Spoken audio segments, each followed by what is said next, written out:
I'm going to chronicle restoring this sanyo pachinko machine. It's a Comet 2L, so it's a little bit different. This was in a garage at Petaluma for a while.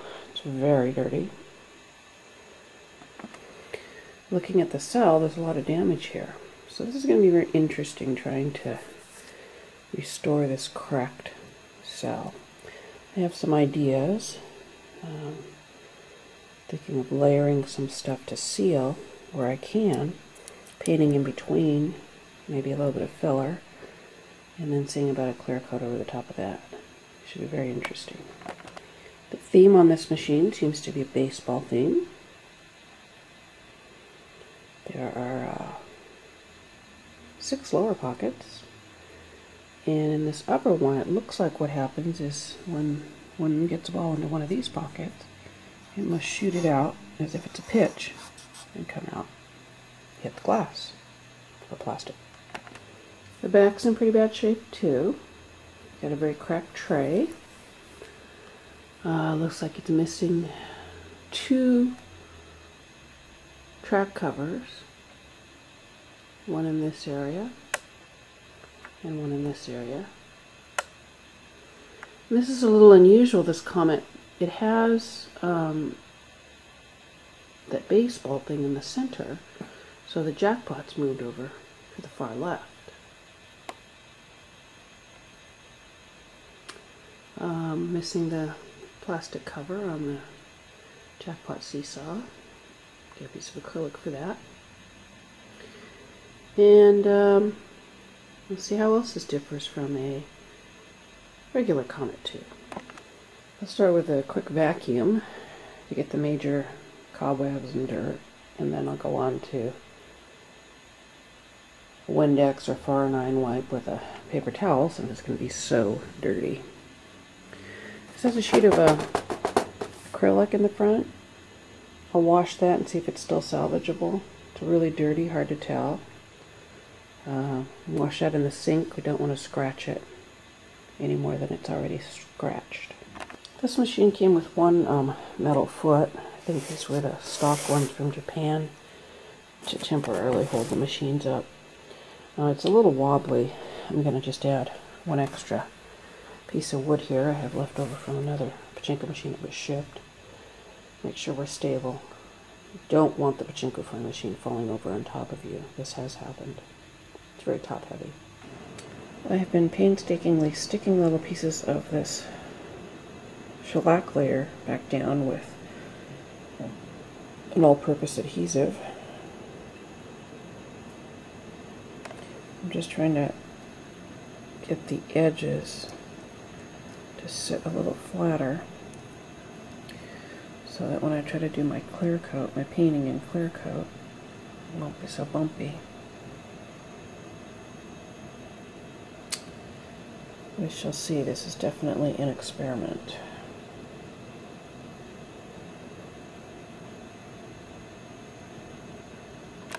Continuing on the restoration now, going to the back, I found out there were these 3 plastic knobs that I unscrewed and the whole back came off. So now I can put it over on the kitchen counter and in the sink and maybe clean things out well. A lot easier than taking apart some of the other machines. One helpful trick here will be to keep an accurate record of what this thing looked like before we take it apart. So, get a look at it from the right side up.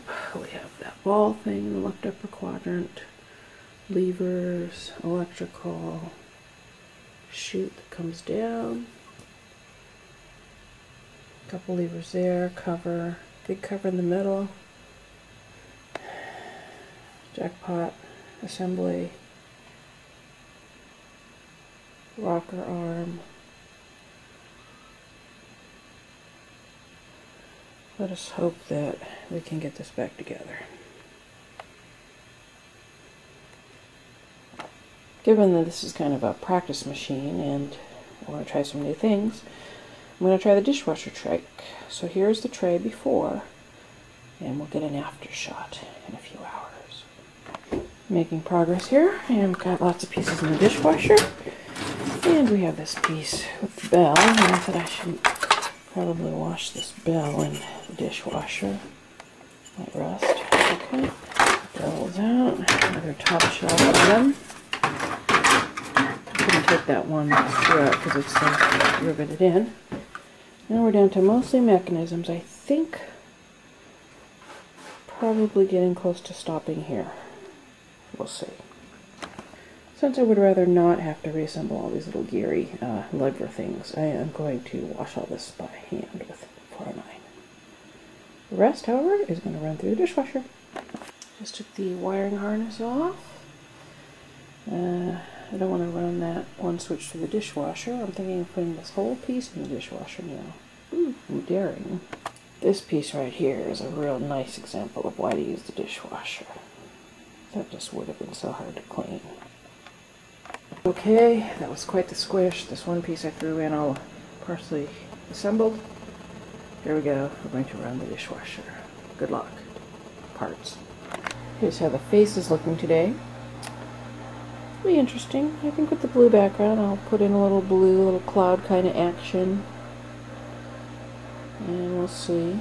It's a little bumpy in some areas, but I've found a place to get my epoxy resin to pour on at Lowe's.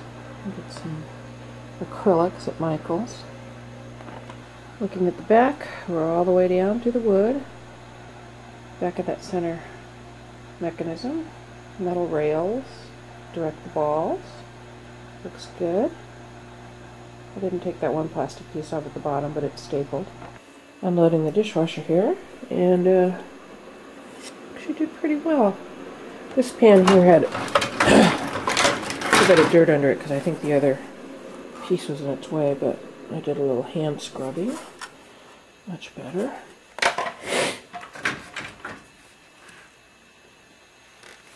Back of this piece, pretty good. A little bit, a few little particles, but much better than it was. Okay, making good progress. I've got everything back together, but I think this machine is missing a piece or two. Specifically, this linkage is not connected to anything, which is odd. Seems to me there's something missing here with this jackpot section. And this is going to be tricky because it's different than my other comet.